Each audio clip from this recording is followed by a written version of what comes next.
अस्सलामु अलैकुम वरहमतुल्लाह। अऊज़ु बिल्लाहि मिनश्शैतानिर्रजीम। बिस्मिल्लाहिर्रहमानिर्रहीम। अल्हम्दुलिल्लाहिल्लज़ी हदाना लिहाज़ा वमा कुन्ना लिनहतदिया लौला अन हदानल्लाह। अम्मा बाद। दारुश ऐसी किताब रिक़ाक़ मिन सही अल बुखारी और ऐसे जात मंजन वुचान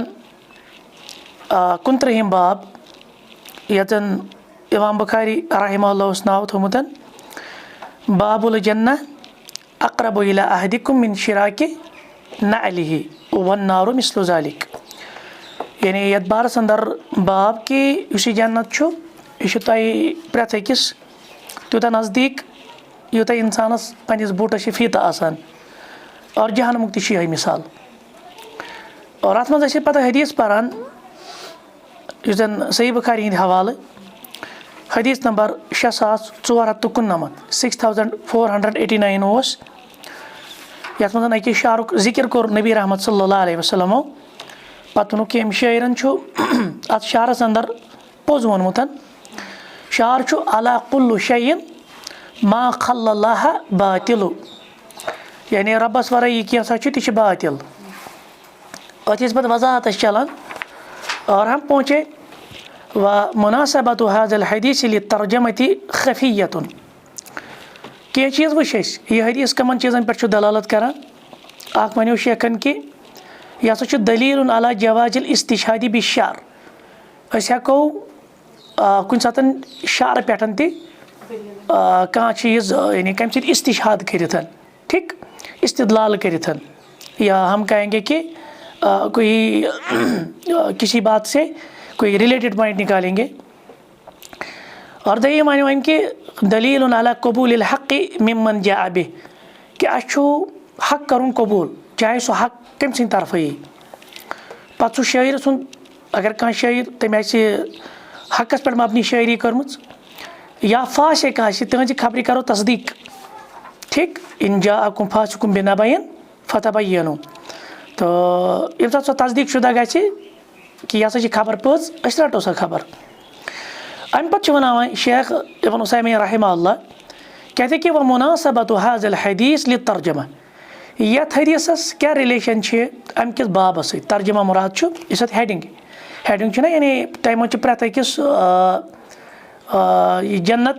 और जहन्नम तूत नज़दीक यूत इंसानस पन्निस बूटस फीत आसान। खफियतुन थोड़ा मखफी क़ाल अल हाफिज़ फिल फ़त्ह। हाफिज़ हसा वन फ़तहस मज हाफिज़ कुछ मुराद यानी इब्न हजर अस्कलानी रहमहुल्लाह और अल फ़त्ह मुराद फ़तहुल बारी। क्या वन फ़तहुल बारी मजन इब्न हजर दपा तंबीहुन मुनासबतु हाज़िल हदीस अस्सानी लितर्जमति खफिय्या। युस यह दमिस हदीसस रिलेशन अटैचमेंट मुनासबत तर्जमा सतन यानी बाब सतन सो मखफी। वकअन्न तर्जमत लम्मा तज़म्मनत मा फिल हदीस अव्वल। और जन ये पे वुचान इस गोडनुक बाब ना तथ मज यानी बाबस मज आय ना गोडनुक हदीस तथ मज क्या गसान हासिल तथ मज गसा अत्तहरीज़ अला ताअती वलो क़ल्लत। गोडनुक हदीस याद गोडनुक हदीस क्या सो ना यह कि नबी रहमत सल्लल्लाहु अलैहि वसल्लम फरमो कि तम प्रथ अकिस जन्नत जहन्नम तूत करीब यूत तह बूटस फीत आसान। दमिस मज पे शार सतन आमुत इस्तिशाद कर कहते कि अत मज गोडनिकिस हदीस मज अत्तहरीज़ यानी हस दिन प्रवोक कर अला ताअ कत पे इताअत करनस पे फरमा बरदारी करनस पे रब सज इबादत करनस पे वलो क़ल्लत अगर यह खारिज काम इताअत काम लकड़ तस वो यही मफहूम तथ यानी कि इंसान गि कुन खारच काम हकीर समझुन और न गुन शर्च काम कम समझुन। तो लिहाजा अगर खारज काम लकड़ से लकड़ तह यह गम खुद प्रवो गन यह गम खुद उबारन यून सो काम कर वज़्जर अनिल मासिय्या वलो क़ल्लत। इथे पे यह कर डांट डपट ज़जर किसको हम कहते हैं डांट डपट को कम निश अनिल मासिय्या गुनह काम निश वलो क़ल्लत अगर यह गुन लकुट गो क्या वो आसान अल्फाजन मज खारज काम यह हकीर समझन कह चाहे यह कच लकड़ चाहे यह कच कमतर तह और शर्रच काम गुनहच काम यह लकुट समझुन चाहे लकुट से लकुट गुना तह फ़युफ़हमु अन्न मन खालफ़ ज़ालिक। गो अमि मंद क्या आव समझन yem timan don man mukhalafat kar innama yukhalifu li ragbati fi amrin min umuri dunya so kya tel kara mukhalafat yani masalan insan chu kuni kharch kami hakir samjan aur kuni gona chi kami chuni lakur samjan yani bod samjan ke samjan lakut ye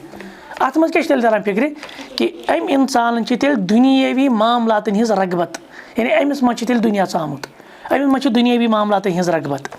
व कुल्लु मा फि दुनिया बातिल मगर अच्छी पता कि दुनिया सोरे क्या छु आना मा खल्लल्लाह बातिल कमा सरह बिल हदीस सानी ये पर वजाहत गई सराहत गई कस मंजन दयमिस हदीस मंज फला यंबगी लिल आकिल लिहाजा शुबिन शयान शान छुन पजन थावन इस तवक्का अकिस दाना इंसान निश अन युसिर अल फानी अल बाकी यदि तत चीजस पर तरजीह युस बाकी रोजन वोल कत चीज दी तरजीह फना गसन वलिस चीजस दुनिया फना गसन वोल कि रोजन वोल फना गसन वोल गो लिहाजा अक्लमंद इंसान आन यदि दुनिया तरजीह आखरत पे क्या दुनिया फना और आखरत बका अक्लमंद इंसान कर फानी चीजस बका वाली चीजस पे दी तरजीह बल्कि सह दी बका वाली चीजस कत चीजस पे तरजीह फना वाली चीजस पे गो बाल फाजी दीगर आखरत तरजीह दी दुनिया पे न कि दुनिया दिमो तरजीह कत पे आखिर गो अक्लमंदी क्या है दिमो आखिरत तरजीह न कि कत दिमो दुनिया मगर हो रहा है क्या है प्रैक्टिकली क्या हो रहा है तो इससे पता चलता है कि हम नादान है या आकिल है क़ाल क़स्तलानी इमाम क़स्तलानी रहमहुल्लाह करम बयान दबा व मुताबक़तुल हदीस लितर्जमा यत हदीसस यानी देमिस यह शार आव करने जिक्र अत क्या मुताबकत कत सतन बाब तर्जमा सतन उन्वान सतन मिन हैसु अन्न कुल्ल शैइन मा खल्लल्लाह तिक्याज प्रेथ कह चीज युस रब्बस वराय फिर दुनिया यानी दुनिया मज अल्लज़ी ला यऊल इला ताअतिल्लाह युस ते इंसानस कुकुनी इताअतस कुन के वला युक़र्रिबु मिन्हु ननियस रब सिंदिस कुर्बतस कुन इज़ा कान बातिला तेल क्या छुसु मगर यकूनुल इश्तिगाल बिही मुबइदन मिनल जन्नह वन अगर अत बातिल चीजस मज आवर रूद यह रूद अत दुनिया मज आवर यारस मज तेल न्यू अमि कुकुन मुबइदन अम कोर दूर कम निशन मिनल जन्नह जन्नत निशन मा कौनिहा अक़रब इलैहि मिन शिराकि नअलि हालांकि यह जन्नत तूत नज़दीक नत इंसान यूत इंसान पन्ने बूटुक फीत मगर यह कम चीज़ न्यू अमि निशन दूर अम दुनिया मज आवरियारन इस दुनिया मज मगन गो इस दुनिया सवार गो अमिस मटीरियल सोच अमिस मादी सोच जहनस अंदर गो वल इश्तिगाल बिल अमूर और तिमन कामन मज आवर गसुन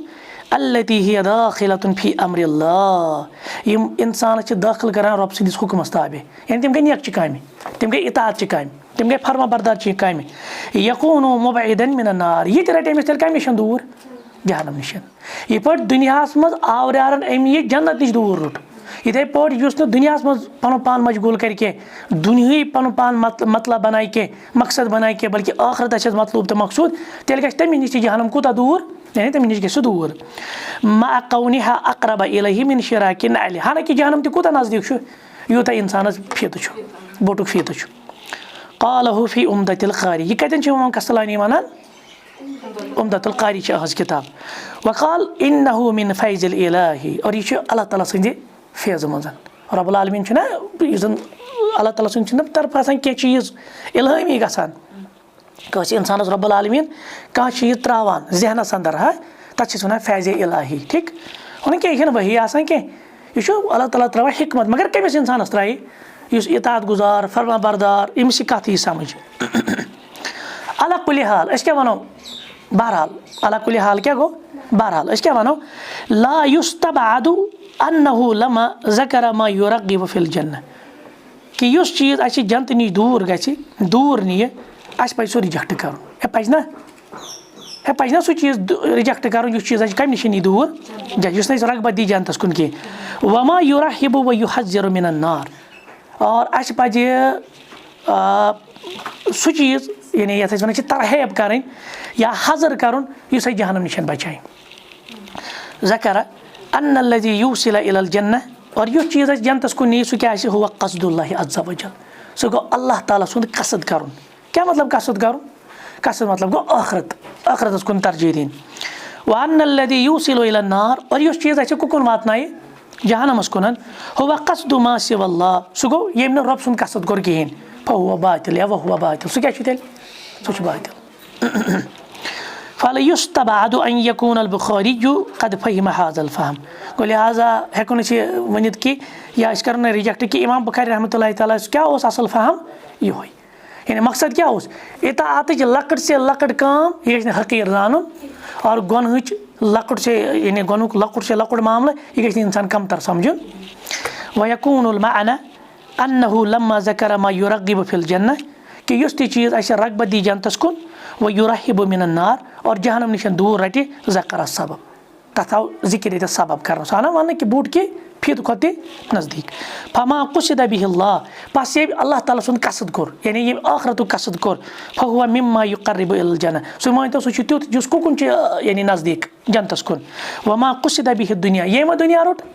یُس وۄنۍ دُنیاہَس منٛز مگن گوٚو فَهُوَ مِمَّا يُقَرِّبُ إِلَى النار تٔمۍ کوٚر پَنُن پان نزدیٖک تیٚلہِ کُکُن جہنمَس کُن آوا یہِ بوٗٹَس سۭتۍ مِثال سَمٕجھ ٹھیٖک دۄشوٕے اعتبارو چھُ اگر اِنسان جنتُک قصد کَرِ تیٚلہِ تہِ چھُس بوٗٹَس نزدیٖک یُس یہِ بوٗٹَس یہِ فیٖتہٕ چھُ یوٗتاہ نزدیٖک اگر جہنم کٮ۪ن کامٮ۪ن دُنیٲوی کامٮ۪ن ہُنٛد قصد کَرِ تیٚلہِ تہِ چھُ أمِس یہِ جہنم کوٗتاہ نزدیٖک یوٗتاہ بوٗٹَس چھِ فیٖتہٕ آسان ثُمَّ قال البُخاری اَمہِ پَتہٕ چھُ وَنان اِمام بُخاری رحمتہ اللہِ علیہ اور یہِ چھُ وۄنۍ نوٚو باب گَنڈان اور یہِ آسہِ تۄہہِ کِتابُ رِقاقَس منٛز کٔژِم باب ترٛیٚیِم باب بابَس چھُ ناو تھاوان اِمام بُخاری صٲب یہِ چھُ حدیٖثٕے اَصٕل بابُ لِینظُر إِلیٰ مَنْ هُوَ أَسْفَلَ مِنْهُ کوکُن پَزِ وٕچھُن یِم تۄہہِ اعتبار ڈاوُن آسان پَستہٕ آسان کَمتر آسان وَلا یَنظُر إِلیٰ مَنْ هُوَ فَوْقَہُ تِمن کُن چھُنہٕ وٕچھُن یِم تۄہہِ کھۄتہٕ مرتبس منٛز تہٕ لیولہِ منٛز اعلیٰ آسان یہِ چھُنہ حدیٖث تہِ لہٰذا چھُ اِمام بُخاری صٲبن بابس تھوٚمُت ناو تہِ یِہوے اور یِم ییٚلہِ تۄہہِ صحیح بُخاری منٛز کَتھ نمبرٕکۍ تحت حدیٖث 6490 6490 نمبر حدیٖث حدثنا إسماعيل قال حدثني مالك عن أبي زناد عن الأعرج عن أبي هريرة رضي الله عنه وأرضاه عن رسول الله صلى الله عليه وسلم قال ابو هريرة کران بیان کہ نبی رحمت صلی اللہ علیہ وسلم فرمو کیا فرمو اذا نظر احدكم الى من فضل عليه في المال والخلق فلينظر الى من هو اسفل منه ممن فضل عليه اذا نظر احدكم ییٚلہِ تۄہہِ منٛز چھُ کانٛہہ وٕچھان اِلا کٔمِس کُن من فضل ییٚمِس تۄہہِ اعتبار چھُ آمُت فضیٖلت دِنہٕ مرتب دِنہٕ اعلیٰ تھاونہٕ علیہ فی المال کَمہِ اعتبار تٔمِس چھُ دُنیا آمُت دِنہٕ تٔمِس چھِ دولت آمٕژ دِنہٕ وَل خلق یا تخلیٖقس منٛز چھُ تُہنٛدِ کھۄتہٕ خوٗبصوٗرت چھُ اوٚردُر چھُ صحت منٛد چھُ پھلہٕ ینظُر تیٚلہِ پَزِ وٕچھُن اِلا من ہُوَ اسفل منہ یُتھ تُہنٛدِ اعتبار ڈاوُن چھُ ممن فضل ییٚمِس تٔمِس پٮ۪ٹھ چھو تۄہہِ آمٕژ فضیٖلت دِنہٕ حدیٖثُک مفہوٗم آوا سمجھ آسان مفہوٗم چھُ عموٗمی طور چھِ اِنسان تِمن کُن وٕچھان یِم أمِس مال اعتبار ہیوٚر چھُ یا تخلیٖق اعتبار ہیوٚر چھُ مِثال جِسمٲنی طور چھِ أرۍ دٔرۍ صحت سلامت رنٛگ چھُکھ اَصٕل خوٗبصوٗرت چھِ عام اِنسان چھُ وٕچھان یِمنٕے کُن مگر ییٚتٮ۪ن وۄنۍ پیغمبر کریٖم صلی اللہ علیہ وسلم ییٚلہِ تُہۍ یِمن کُن چھِو نہ وٕچھان تیٚلہِ وٕچھو اپوزِٹس کُن تہِ اچھا اپوزِٹ وٕچھنس کُن کیٛاہ گژھِ یعنی ییٚلہِ تُہۍ وٕچھو وۄنۍ تِمن یِمن نہٕ تۄہہِ ہیوٗ صحت چھُ آمُت یِمن نہٕ تۄہہِ ہیوٗ جسم یِمن نہٕ کم سے کم تۄہہِ برابر مال چھُ کِہینۍ تیٚلہِ گژھِ اِنسانس احساس شُکرُک اور کنٹینٹمنٹ کنٹینٹمنٹ کیٛاہ گوٚو کنٹینٹمنٹ کیٛاہ گوٚو تواضع أمِس منٛز یی تواضع أمِس منٛز یی قناعت پسنٛدی ٹھیٖک وٕچھو شیخن چھکھ مختصرن کوٚرمُت نہ اتھ شرح مگر أسۍ سمجھو یہِ گۄڈٕ اور یہِ چھُ امام ترمذی تہِ رحمتہ اللہ تعالیٰ علیہ حدیٖث ہر کٲنٛسہِ اِنسانس مٲنۍتو تُہۍ فطری کمزوری کیٛاہ چھِ أسۍ وَنو أسۍ پرو نہ یہِ حدیٖث مگر پنٕنۍ فطری کمزوری کیٛاہ چھِ اَسہِ منٛز سارنٕے أسۍ چھا یژھان مالدار آسٕنۍ کِنہٕ نہ پوٚز ؤنۍزیو یژھان چھِ أسۍ چھا یژھان ساروی کھۄتہٕ خوٗبصوٗرت آسٕنۍ کِنہٕ نہ یژھان چھِ أسۍ چھا یژھان اوٚردور آسٕنۍ کِنہٕ نہ أسۍ چھِنہ وَنان مےٚ گژھِ پرٛٮ۪تھ کانٛہہ فیسلٹی ایویلیبٕل آسٕنۍ أسۍ چاہتے ہیں نا یہِ چاہتے ہیں نا کم سے کم یہ ہم سبھی چاہتے گوٚو یہِ چھِ اِنسانس فطری کمزوری مگر تۄہہِ چھو پتہ اَمہِ سۭتۍ کیٛاہ گژھِ وۄنۍ چھُ چانہِ اعتبار کانٛہہ مالس منٛز ہیوٚر وۄنۍ چھُ چانہِ اعتبار کانٛہہ ویلتھ دولتس منٛز ہیوٚر وۄنۍ چھُ چانہِ اعتبار کانٛہہ خوٗبصوٗرتی صحتس منٛز واریاہ اعلیٰ یا عقلہِ منٛز دانٲیی منٛز کُنہِ چیٖز منٛز أمِس چھُ تُہنٛدِ کھۄتہٕ مرتبہٕ اعلیٰ ٹھیٖک أمِس اِنسانس منٛز چھُ پتہٕ اژان تما تہٕ ہِرس أمۍ چھِ گژھان لالٕچ ہے آز چھِنہ اُمتس بوٚڑ دود حسدُک यह तकलीफ उस ना आम आवामस मज यह वह बड़न तबकन खास तबकन मज यह सान दुआतन मज वजह सान दायन मज क्या चव यह हसदुक ये उनसुर यही है ना। तमा जब हो जाता है ना, हिरस जब हो जाती है ना, यह इंसान पत खार ठान कर। और इमाम तिरमिज़ी रहमतुल्लाह अलैह ब्रोट कुन वन बह रूहानी इलाज कर यह कस बेमारी यह जिस्मानी बेमारी कि रूहानी बेमारी यह जिस्मानी बेमारी कह चव तमा लालच यह अंदर आसान सोचान यमिस युथ मकान यमिस यिस फैसिलिटीज़ यमिस युथ सेहत यह युथ खूबसूरत यह और दुर यमिस यिस शक्लो हैत यह अंदर सोचान यानी बाल फाज दीगर मे क्या क्या आवा समझ वो यह बेमारी क्या अमिस मज गस हिरस पद अमिस मज गस लालच पद मुमकिन यह पगह पन्निस तकदीरस पे नाराज मुमकिन पगह यह कर पन्निस खिलकतस पे दपि मे क्या आमुत दिन गो अमिस मज रोज सो कनाअत पसंदी सो रजामंदी तकदीर यह कतन कबाहतन मज गि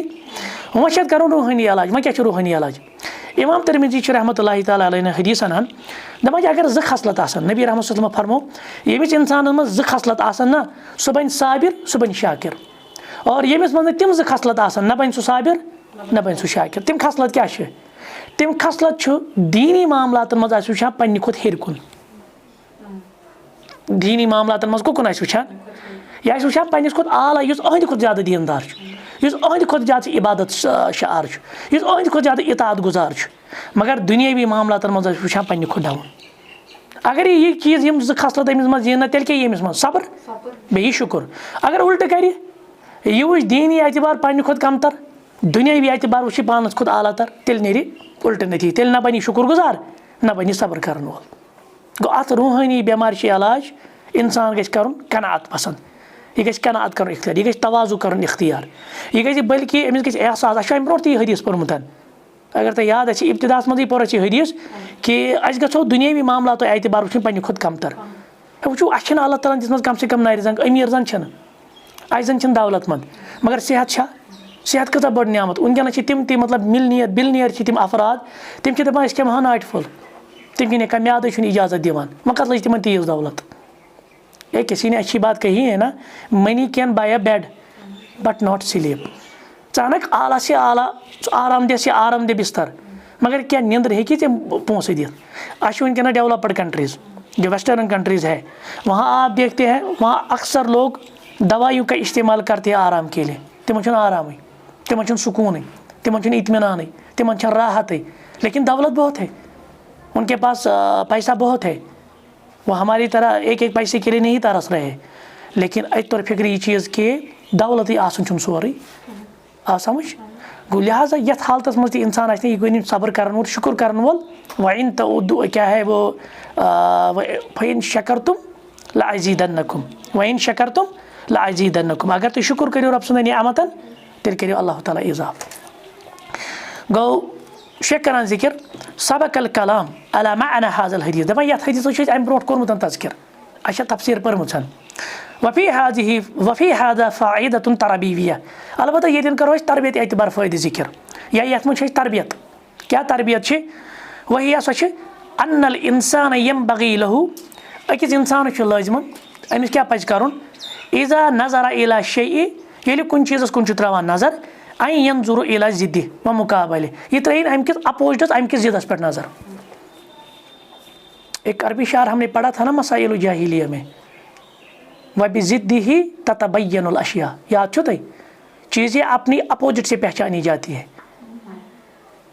अच्छा मारिफत तरान तेल फिक्र ये अमुक अपोजिट अच्छा वन कह सेहतमंद यह कम सात यह शऊर गसान कह सेहतमंद ये एहसास आ बेमार आसन क्या या बेमारी आसन क्या गो यन यह कंस कुन वुचान अमिस दौलत यह क्या तमिस कुन वुचान युस बिचोर पाई पाई खतर बेचान वो वनकस अस मज कुछ वनकस टेंटस मज मा कहन अके योत गो डूनवर नश तक 50 गर वनकस टेंटस मज अके योत गो लजन नश तक वनकस 30 गर टेंटन मज हुपर गो बाईपास किन तक गर टेंटन मज। और फिर हम देखते हैं बारिश से बचने के लिए गर्मी से बचने के लिए तिमन टेंटन मज आब आसान या फ़लस्तीन की तरफ नज़र दौड़ाए गज़ा की तरफ नज़र दौड़ाए उनके पास बेचारों के पास ज़िंदगी तम राइट टू लाइफ खतर वन जंगान वन राइट टू फूड वन बेटर एनवायरनमेंट वन बेटर अपॉर्चुनिटीज़ वो जिंदा रहने के लिए लड़ रहे हैं उनके पास राइट टू लाइफ नहीं है कम से कम अल्हम्दुलिल्लाह तो उस एतबार से बहुत बेहतर है। गो इंसान गई हमेशा वो अपोजिटस, यह गो बस अम मान खुद यमिस यह चीज़ तो इसमें यह चीज़ अमिस गई पता इनफीरियर कम्प्लेक्सिटी मज अमिस गई एहसास कमतरी। और यह ब्या साइकोलॉजिकल बेमार, यह वारियान जवानन चामुच ऐश परस्त बनी ना, ऐश लत आए ना, यह हर एक चीज़ में सिर्फ ढूंढते हैं हमें ऐश परस्ती और इन पे बेवान से कम्फर्ट जोन मज। अब देखे यहाँ पे कम्फर्ट जोन वह गई बड़िस मल सुन तेल बे कम्फर्ट जोनस मज, यह मिडल क्लास यप दपान ना मे गई सोरी वातुन मनसलवा, नतीजतन फिर ये फ्रस्ट्रेट हो जाते। और बहुत सारे जवान इस वक्त मैं समझता हूँ वो जहनी मरीज़ है, तम बेचारे क्या डिप्रेशन शिकार, मगर वजूहत ये चीज़ तम कंपेयर कर पान पान कमन सदन आला से, या कहते हैं कि हम पीछे रह गए, रेस में पीछे रह गए, मे ते पो यूत तो त्यूत मे दिचो ये कम्पिटिटिव एग्जाम बह गोस क्वालिफाई अम बरक होता है। मतलब मैं भी कभी कभार ये चीज़ें सोचता हूँ कि जब मैं कंपैरिजन में देखता हूँ कि वो लोग जो कुछ नहीं थे, जिनके पास उतनी सलाहियत नहीं थी, वो आज हमसे मटीरियल एतबार से बहुत आगे है और हम उनके मटीरियल एतबार से उनके बहुत पीछे थे। इंसान जब मज गसा परेशान, लेकिन ये भी हदीस अल्हम्दुलिल्लाह बैलेंस गसा करीम, जो आपके पास है ना उस पर शुक्र करे, जो आपके पास है उसमें गुजारा करे और मजीद बेटर अपॉर्चुनिटीज़ को ढूंढिए आप। वह अगर से गिल शिकवा करे बे क्या गम सद, अब आप गिला करेंगे, अब आप शिकवा करेंगे, किससे करेंगे? लोगों से शिकवा करने से कोई फ़ायदा मिलता है? लोग आपको मजीद अपनी नज़रों से गिराएंगे। जो भी आपकी हालत है ये आप और अल्लाह के दरमियान होनी चाहिए। सपक मजीद कर तो पॉजिटिव सोच बना, कंस्ट्रक्टिव सोच बना और अपने हालात को बेहतर बना। हर एक की ज़िंदगी वही है जो हमें लगता है ना कि मेरी ज़िंदगी शायद वारिया तुरिन और मैंने ज़िंदगी में का खुशी का बहार,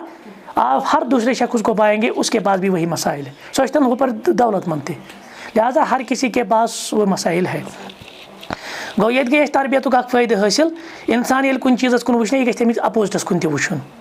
हत्ता युकाबिल हाजा बि हाजा, पत गि कंपेयर कर दपन गि अगर मे ये हुमिस यमिस खुद ना कहें, पत ये कंपेयर कर दोन मज अमिस एहसास अल्हम्दुलिल्लाह, यह कर पन्नी जाए रब्बस कुन शुक्र न कम से कम मुझे तो इतना मिला है। या आवाज़ समझ, जैसे वो एक मशहूर कहावत है ना, एक शख्स था ये द्रव कारोबार करने, तो इसने अपने मोहल्ले की मस्जिद के इमाम से इस बारे में मशवरा किया। उसने कहा ठीक है अल्हम्दुलिल्लाह आप सफ़र के लिए रवाना हो जाए तो पन्निस अयालस खतर दिया कमाइत। ये फिर चला गया और दूर एक रेगिस्तान में पहुंचा, वहाँ इसने कुछ देर आराम किया। अमिस पे नजर आती चर कुन एक चिड़िया आ रही थी और ये चर अत ये अपाहिज है, एक टांग से बिल्कुल अपाहिज है। यह वन यह सोचा पन्नी जाए कि अमिस कित वत रिजिक, यह मर वनी मज गो क्या टाइम और आए ब्या चर खो तम पान बे खेल तम त्रो अमिस ब्रो कन आप अम वो पन्नी जाए दपन है अल्लाह ताला रिजिक बंदोबस्त कर मे क्या जरूरत यीज़ मशक्क़त कर। ये वापस आ गया। तो जब इमाम साहब ने देखा तो उसने से कहा वापस क्यों आए? कहा मैंने ये मंजर देखा तो लिहाजा मैं भी समझा कि अल्लाह ताला दी मैं गैर रिजिक। तो इमाम साहब ने बड़ी अच्छी बात कही कि आपने उस चिड़िया को क्यों तरजीह दी जो अपाहिज थी। क्या सो चर बन ये पान तो तो ब्या खेनो क्या सोच गोमुत, सोच गोमुत अपाहिज वाली चे बना यह सोच चर ये मेहनत मशक्क़त कर खोन पान बे वातन यमिस अपाहिज से यही सोच था, यही सोच हमारा होना चाहिए। समझ वलिहाजा शवाहिदुन कसीरतुन फी सुन्नह, और अच्छे मिला सुन्नत मज तम चीज़ ये फिक्र तरह दोन चीज़न कंपैरिजन कर। मिसाल वमिनहा हदीस शेख कर जिक्र कौल नबी सल्लल्लाहु अलैहि वसल्लम, अल्लाह के रसूल अलैहि वसल्लम का ये फरमान ला यफ़रिकु मुमिनुन मुमिनतन, ये मोमिन मुराद खानदार और मुमिना मुराद खानदारी। ठीक है ना, अगर यहाँ लफ्ज़ आम है लेकिन सिया को सबक से हमें पता चलता है ये किन के बारे में आया है, मियाँ बीवी के बारे में। दपा मोमिन मुसलमान खानदार यह पन्ने मोमिन खानदार ने नफरत करान कि मुसलमान गि पान बचन दो नफरत क्या इन करिहा मिनहा खुलकन रदिया मिनहा खुलकन आखर। अगर अमिस पन्ने खानदानी हुंद कह ट्रेट कह सिफत या तमिस अंदर अब अमिस नापसंद अमे एतबार पन खानदारी, मगर रब्बुल आलमीन तमिस बे तुत अखलाक बे तुत ट्रेट बे तुत सिफत थोमुत युस अमिस राजी कर। गो तेल क्या जिंदगी वो अत ब्या मसल अजदवाजी जिंदगी हुंद कामयाबी हुंद उसूल क्या मे पर्नान है कामयाब अजदवाजी जिंदगी हिंद उसूल लिख तो उसूल ये क्या उसूल ये खानदर कर ना पे सन खूबियन दिन तरजीह अक खमी कर इग्नोर, ये पक कामयाब अजदवाजी जिंदगी। अगर सन खमियन वो ना सन फॉल्ट वो ना तेल पक ये जिंदगी। लिहाजा अजदवाजी जिंदगी हिंद कामयाबी उसूल मज उसूल इंसान दी खूबियन तरजीह खामियां क्या करे, ये करे इग्नोर। और जैसे एक शख्स से कहा गया, मैं इससे पहले भी जिक्र किया है कुछ मजलिसों में, कहा कि अस वन तो खानदरस मुतलिक वन तो छोट तो मोट वसीयत। मिसाल अकिस खानदर कर वह वन दपान है वह कर खानदर एतबार कर वसीयत। तो उसने उस शख्स से कहा कि keep your eyes wide open before marriage then shut afterwards. दपनस खानदर पे थी चश्म यल, खानदर पे थी चश्मन थोप। मतलब अत हन माना आसित, मगर ये माना मे समझ ना सह गो ये चीज़ कि खानदर पे चे मयारात ना तिमन कर इग्नोर कर थी पन मयारात क्या प्रियारिटी, मगर तमें प्रैक्टिकल मयारात हूँ कि कती दलील तो जनी दलील तम चीज़ न कह, बल्कि यम मयारात पन मयारात थव च वह चे मयारात थी ना वो वुचन चे यह ठीक लगभग ग फुलफिल, फिर आपने निकाह किया ना, अब आप आंखें बंद करेंगे, अब आप इसमें कोई खामियां नहीं, क्योंकि इसके बाद कोई परफेक्ट है ही नहीं। तिल पकी आज वजी ज़िंदगी सो दप 100% गई वो मेनिस मिजाजस पे, ऐसा तो नहीं हो सकता है। क्या समझ? फ़हा क़ज़ा इज़ा रअयत मन हुआ आला मिनका फ़िल मालि वल खल्क़, लिहाजा ये सात वो ना तमिस कुन तुंद एतबार वेल्थ एतबार दौलत एतबार हाँ खल्क एतबार यानी पौध करने एतबार शक्ल सूरत एतबार जिस्मनी लिहाज तुंद खुद आला फ़इन्नहु यजिबु अलैका अन तंजुरा इलल मुक़ाबिल। तुम वो सू तुम एतबार यमो एतबारो कम माल मज तुम मज कम जिस्मनी एतबार तुम खुद कम ये तुम अपोजस मज वो ना तुम गई एहसास। अगर तुम हमसी योत कुन वो ना अक शक्ल नतीज नीर तुम अंदर रोज कनात पसंद कहें, तुम अंदर यी हिरस, तुम अंदर यी तमा, तुम अंदर यी लालच, तुम अंदर यी नाराजगी रब सदिस तकदीरस पे, मगर ये तुम पन्निस बोन खुद नफरस कुन वो ना तुम अंदर यी तवाज़ु, तुम अंदर यी कनात पसंदी। ठीक वहुआ मिन दूनिक हत्ता तारिफ़ बिज़ालिका क़द्र निअमतिल्लाह। और ये पर तारिफ़ तुम फिक्र अल्लाह ताला सद निअमतन हिंस कदर ये तुम मुकाबिलस मज वो। अगर न तुम कंपेरिजन कर वो पे खुद हेर कुन तेल तुम अल्लाह ताला सद निअमतन हिंस मारिफत गई तुम हासिल, या तुम तर तिमन हुंद वैल्यू फिक्र। वैल्यू कर तर इंसानस फिक्र ये इंसान पे खुद बोन नफरन कुन या तिम हालात वुचान अमिस माने खुद ज़्यादा हालात अमिस खराब, तो उनकी तरफ देखिएगा। ठीक है ना? सुब्हानक अल्लाहुम्मा व बिहम्दिक अशहदु अल्ला इलाहा इल्ला अंत अस्तगफिरुका व अतूबु इलैक।